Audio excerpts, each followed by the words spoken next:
皆さんこんにちは。今回は、ドイツの第2の都市、ハンブルクを訪れます。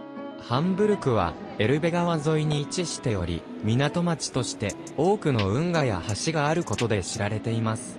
それでは、早速見ていきましょう。まず最初は、ハンブルク市庁舎にやってきました。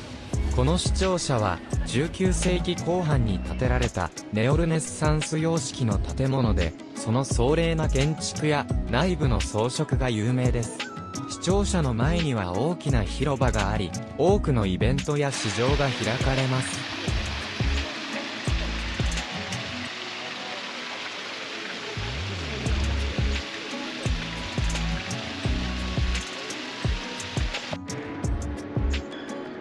続いて、少し街中を歩いてみます。ハンブルクには、水路が市内を縫うように流れていますね。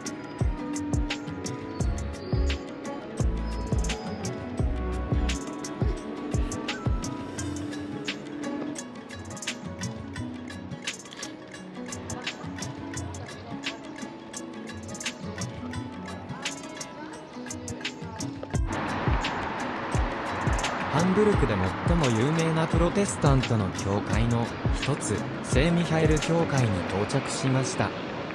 この教会は、プロテスタントの教会の一つであり、18世紀に建てられ、バロック様式の美しい建築で知られています。教会の内部は、壮麗な装飾や彫刻、ステンドグラスが施されていて、美しいですね。続いて、ハンブルク港の近くにやってきました。人通りが多いですね。ここからは、ハンブルク港を眺めることができます。遊覧船も運航しているそうですよ。その景色の中で、ひときわ目立つ建物が、エルプフィルハーモニーです。エルプフィルハーモニーは、ハンブルクのハッフェンシティ地区に位置する、コンサートホールです。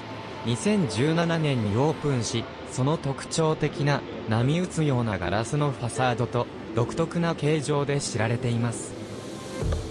歴史的な赤レンガの倉庫の上に現代的なガラス構造が乗っかっている独特なデザインとなっています。コンサートホールの他にホテルやレストラン、アパートメント、公共の展望プラットフォームなどがあります。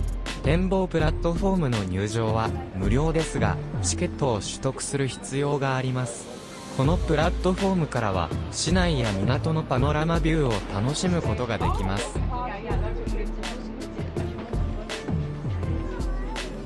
続いて、赤レンガ倉庫群にやってきました。この地域は、19世紀後半から20世紀初頭にかけて建てられ、世界遺産にも登録されています。かつては、倉庫や取引所として使用されていました。ハンブルクでは、魚料理が食べれたり、ハンブルクのビール、ホルステンを飲むことができます。ビール飲み比べができるレストランもあるので、お酒も十分に楽しめます。少し足を伸ばせば、エアバスの工場にも行くことができます。いかがでしたか？今回は、ハンブルクの各観光名所を巡りました。動画ではお伝えできなかったエアバスの工場見学は、事前予約が必要ですが、実際の飛行機の製造現場が間近で見れるので、とてもおすすめです。次回もお楽しみに。チャンネル登録もよろしくお願いします。